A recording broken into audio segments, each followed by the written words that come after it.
started saying you have to renounce everything for the sake of the kingdom of God, to follow Christ. And so things that are in your life, you have to let them go. It's a very kind of difficult line to walk in our lives. How do we stay committed to Christ, but we have other things present in our lives also? For me as a priest, it's been really a journey of my own life. When I was a young priest, I thought really literally that was what I had to do. And so I found myself in those early years probably working 12 to 14 hours a day, I was teaching and doing ministry and answering the phone and responding to needs, and it totally consumed me. And I thought I was really a good priest.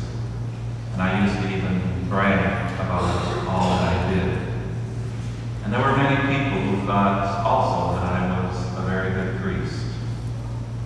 But I found that after a while, maybe half a year or a year, I began to find that I became cynical about things in the church.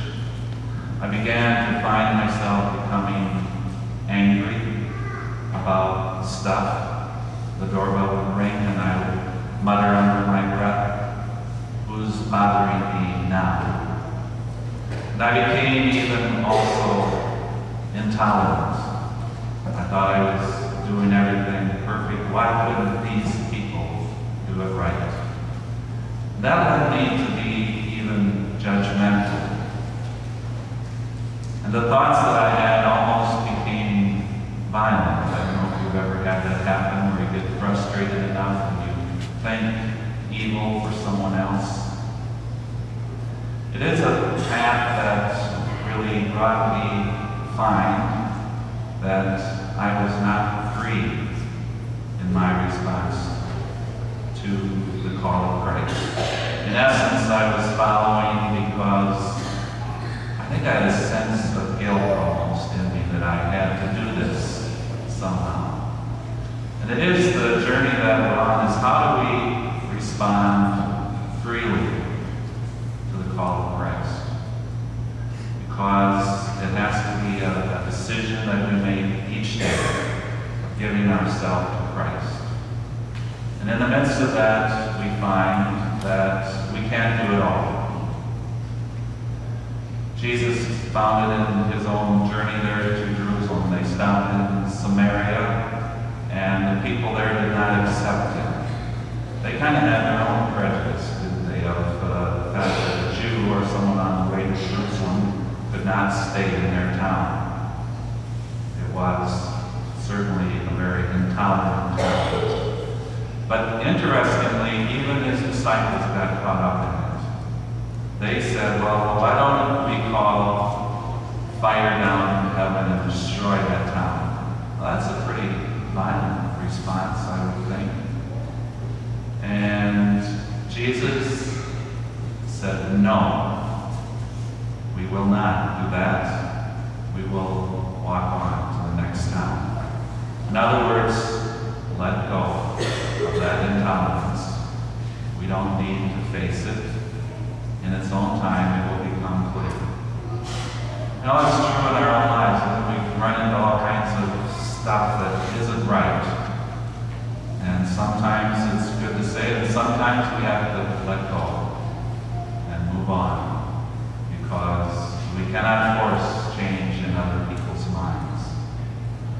What we do find, I think, in the journey is probably what's most important, is that we continue to find the compassion, the mercy, the patience of God in our own lives.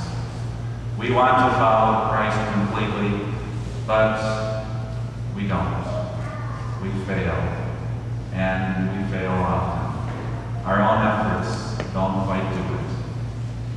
But it doesn't matter to Christ. He forgives, and he picks us up. He says, let's move on.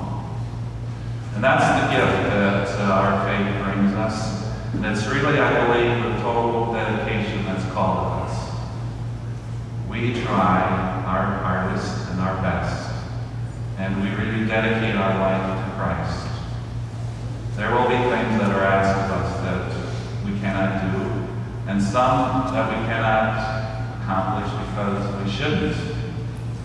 There's times in each of our lives when we have to say, no, we're not going, I cannot do that. And other times when we say, I will make a sacrifice, and it's the right thing for me to do, to make this little sacrifice and move on. And that way, it really is a choosing of priorities and really of what's best in our lives. It's always that line we walk. So today as we gather, we trust, first of all, in that mercy of God, and we become the ones who try to be that kind of presence to others, so that we don't become intolerant, judgmental, self-righteous, all those things that really push others away from the message of Christ. And then together we become more a community